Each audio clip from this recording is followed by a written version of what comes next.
Hey, what is up there? It is Rapmark here. So, doing my review for episode 4 of Obi-Wan Kenobi, and whew, what a fall from grace. Um, this episode, while toning down a lot of some of my complaints, like the overacting from Reva, um, and Ewan McGregor still did, great as always. He's practically carrying this on his back. Um,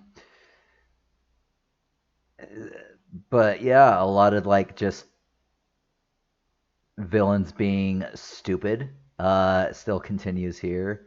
And this one, in fact, adds so much more like ridiculousness and stupidity uh this whole thing. So let's just get right into it. I mean, obviously, so off screen, Leia is captured by Reva. That happened. um so we go into essentially what is a rescue uh, into the what is it? The moon of Nur in the Mustafar system. So this is Vader's system, and he's apparently nearby. Why he couldn't sense Obi-Wan? That's anyone's guess when this happens. There's more on that though too. I'll get into. But anyway, so they go. It's just him and what is her name's the the officer Tella. Tella. She she goes with him, hoping that her credentials are still in order. Uh, I mean, I can kind of get by that. It's just like there was tension there, especially her getting in and then her being, just like, I'm your superior. Do I need to bring this up to Darth Vader himself? Whatever. Like that stuff, that was fine. That was great. And I thought we were going to get like an awesome episode. It had a decent start. It did have a decent start. So I will give it that. So when we're going, though, into the rescue, like you go in there, this essentially huge Imperial base with a huge garrison. And then there are TIE fighters on this base, by the way, which I'll get into that later as well. Man, this thing had some whoppers to it. So essentially, this whole episode.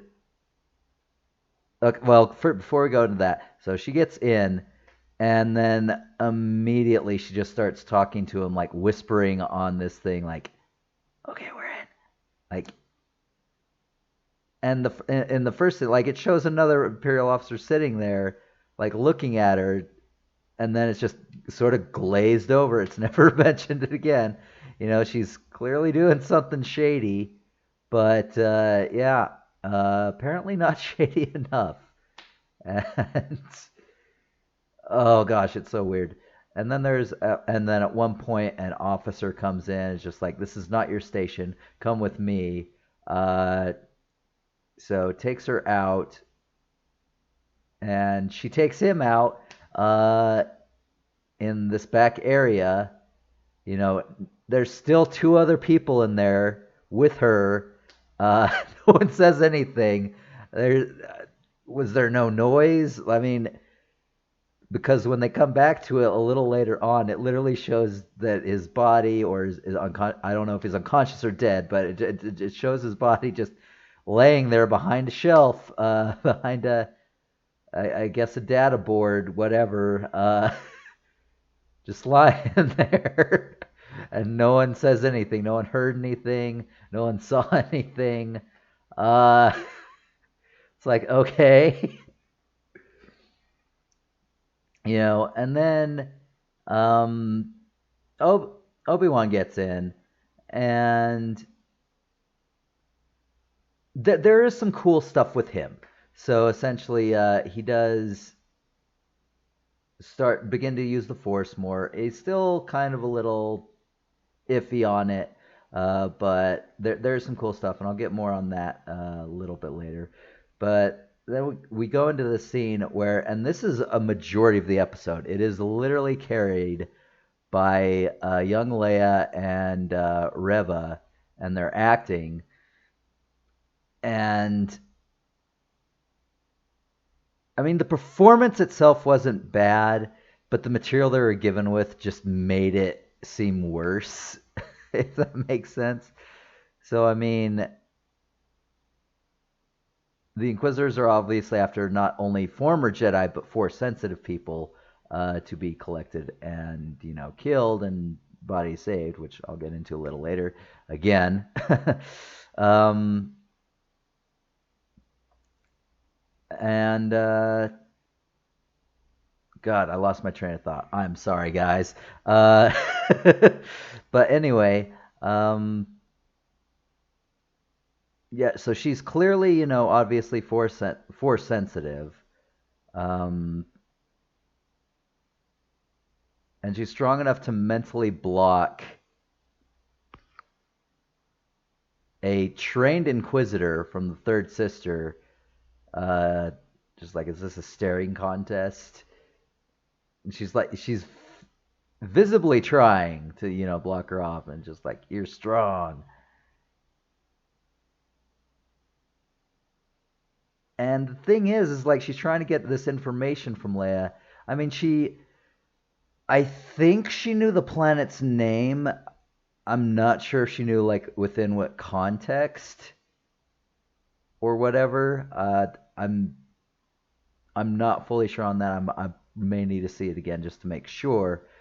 I think that's the only information she really had. I mean, everything else, and that's iffy at that. Again, I'm not sure. I'd need to rewatch it to make sure, but it's iffy at that. It's just like she is torturing a 10-year-old little girl who somehow she can't tell is force sensitive. Uh,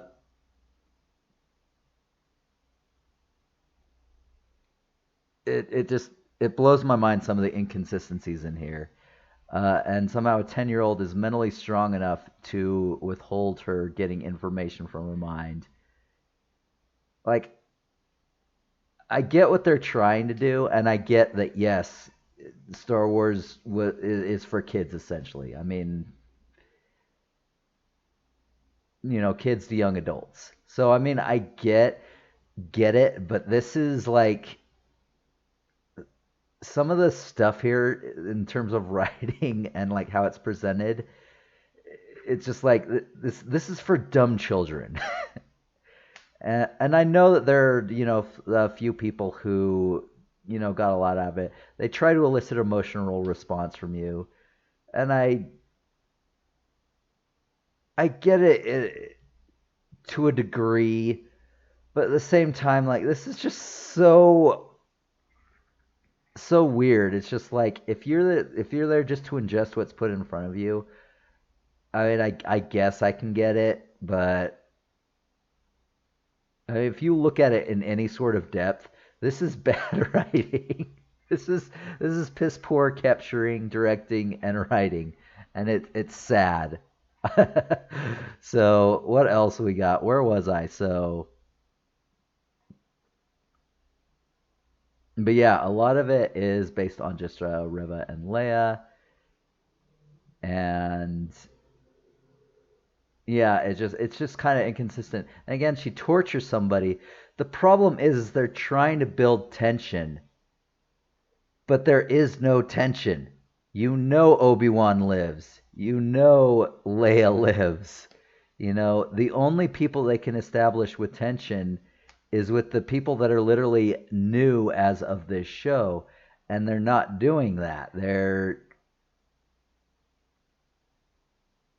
And this is a problem, especially with kids. Like, I'm not saying turn it into Game of Thrones, like, in as much as, like, with the exception of the last two seasons, it was great. It was great. And one of the things that made it great is because it had tension. You could be a main character and die early on in the series.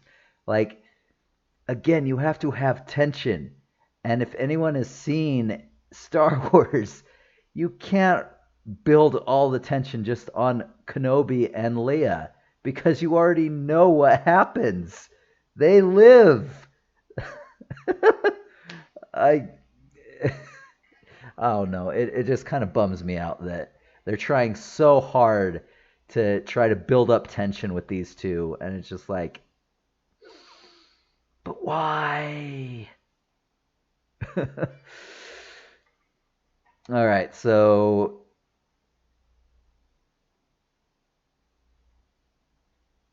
Obi-Wan he finds this chamber, like all of the captured and killed Jedi are being stored here for experiments, you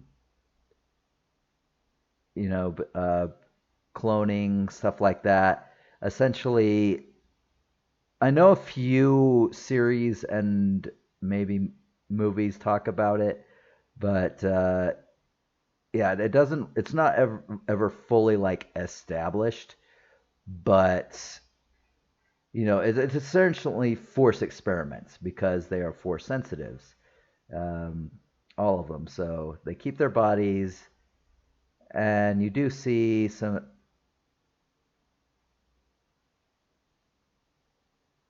and you see a bunch of bodies.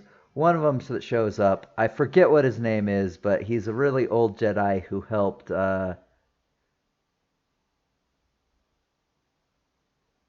Ahsoka Tano find her lightsaber when she lost it, and teaches her about patience and perseverance. So that was the one I noticed. Again, I forgot his name, but I did recognize him, and I did kind of like that was kind of sad. So got me. I did get an emotional response on that because I did like that episode, and I liked him as a character, and that's really sad that that's how his story ended. But yeah, so he needs a distraction because he knows that Liz is about to be tortured. So literally, like as she's about ready to torture, she stops and is about to get, and oh gosh, what's her name again? Tala. She essentially says she was a spy to get in and has all this information and gives her information. And then here's the one. It's just like, I know you're lying, but it's just like you can't take it out of her head, even though you've been shown to do that to other people. You're going to just drag this out.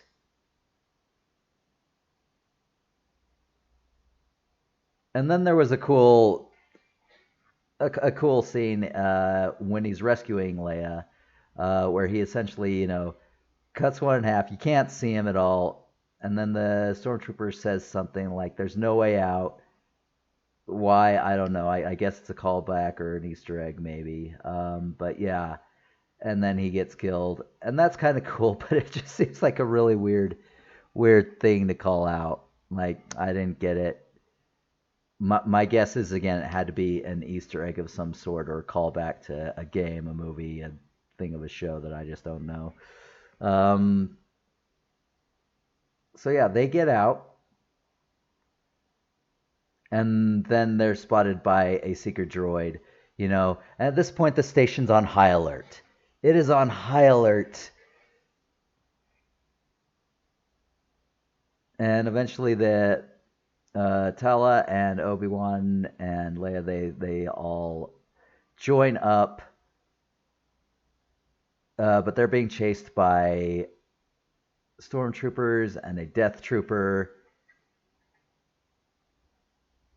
And this is one of the things with the cool things that Obi-Wan did. He starts to sort of get back in the grip of things, and he's able to block all the shots.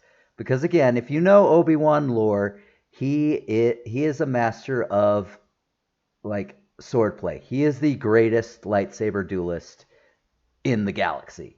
Like that's his mastery of the Force is that is where he channeled it to. He is an amazing lightsaber wielder. He's a duelist essentially.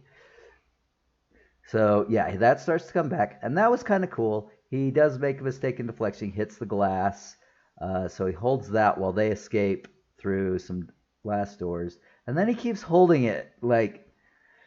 And again, I get what they were trying to do, but it's like again, you're treating your audience as though it's stupid.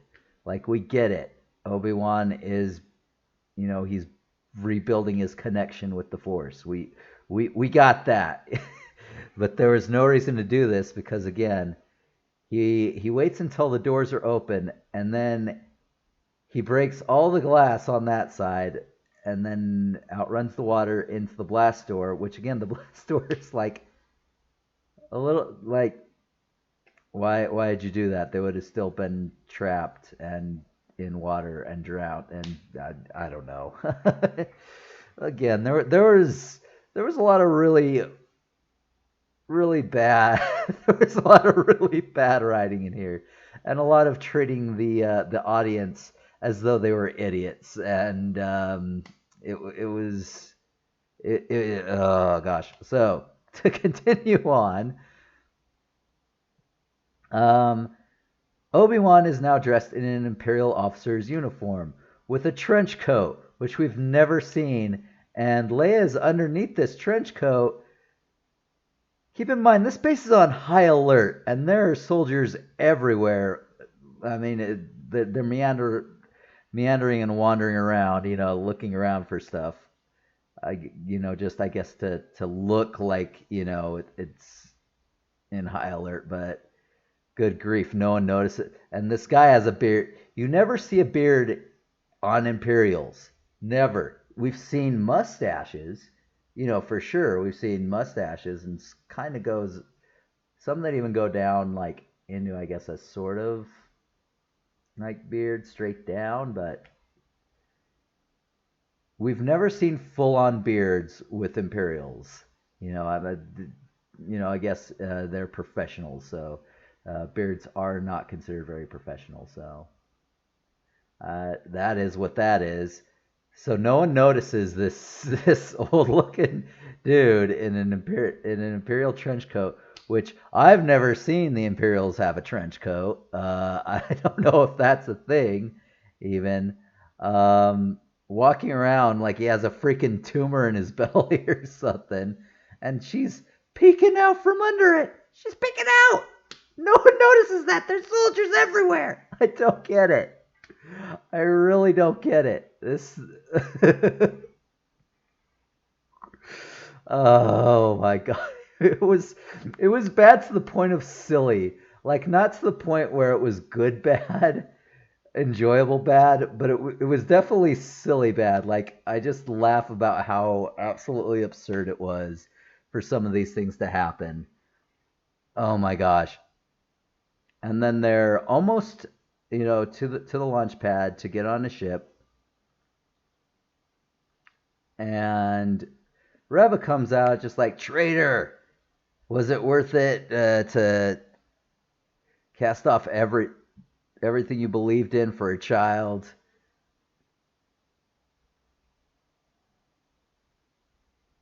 And then everyone, like all the soldiers, are to have their guns pointed at them at this point. You think it's over, and then two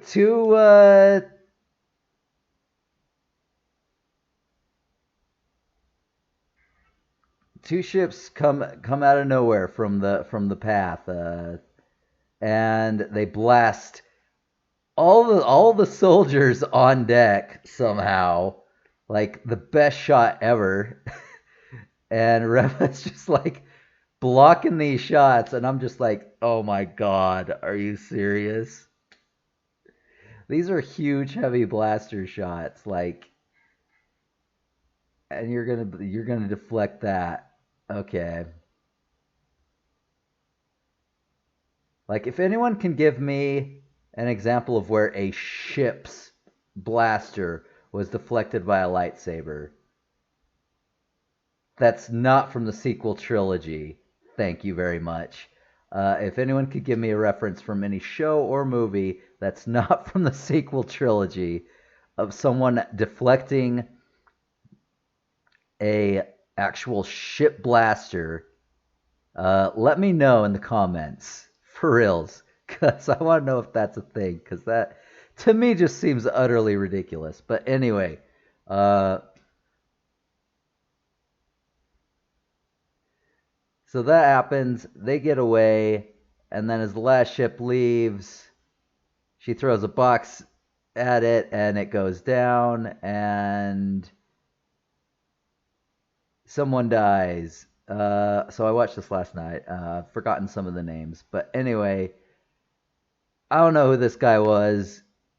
Apparently he's from the good guys, so you want to be emotionally invested in it, and that's that. And I'm sorry, I couldn't. Like again, there was no tension. It just happened, and I didn't know this guy. That's the problem. Is they are again trying to build tension for all the characters that you already know what happens to. And then Reva, oh my gosh, like, ugh. So they escape, and Reva goes it. Like, Darth Vader comes in, picks her up, is strangling her to death. It's just like, she's gonna die, and I'm just like, yes, please, end this. End this, like, over the top character that I just don't care about. But he spares her because she has a tracker. And it's just like, oh my gosh, I almost forgot. So yeah, so these ships are escaping, and we clearly saw when the officer came in that there are TIE fighters in this base. And you don't see one TIE fighter get off. You don't see anyone racing for the TIE fighters. You don't. And keep in mind, this base has been on high alert for a minute. Like, you wouldn't figure that there would be TIE fighters patrolling at that point, or at least pilots waiting on standby in case, like, someone got out. Like, oh my gosh, like, that pissed me off in the episode. I'm just like, what are you doing? Are you kidding me? Are you kidding me? Oh my god.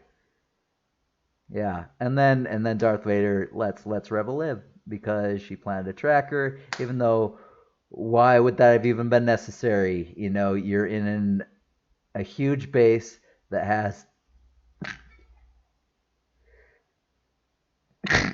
oh, excuse me, that has a huge contingent of soldiers, at least a few Inquisitors. Darth Vader is nearby, and TIE fighters. Like, it makes no sense. Like, this show is treating its audience like it's a dumb child, essentially. You know, a child can appreciate a story that's written well. You don't need to treat them as though you need to hold their hand through the whole freaking way. And it's doing a lot of showing, or it's a lot of doing a lot of telling and not showing, which is it's just bad writing, and the way that some things are presented is just super weird, and ugh. So yeah, what do I give this one? This one takes a massive drop because the first two were sevens, the third one was an 8.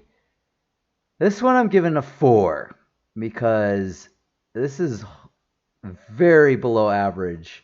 Like, even if this wasn't Star Wars, this is very below average. If this was based solely on Star Wars, I'd probably give this a 3 because my God, they made some really horrible decisions in terms of writing. So yeah, that's what I thought of this episode. Not the best, and it makes me really worried about the rest of the series. They have 2 episodes to try to bring this back, and I'm not sure they can do it.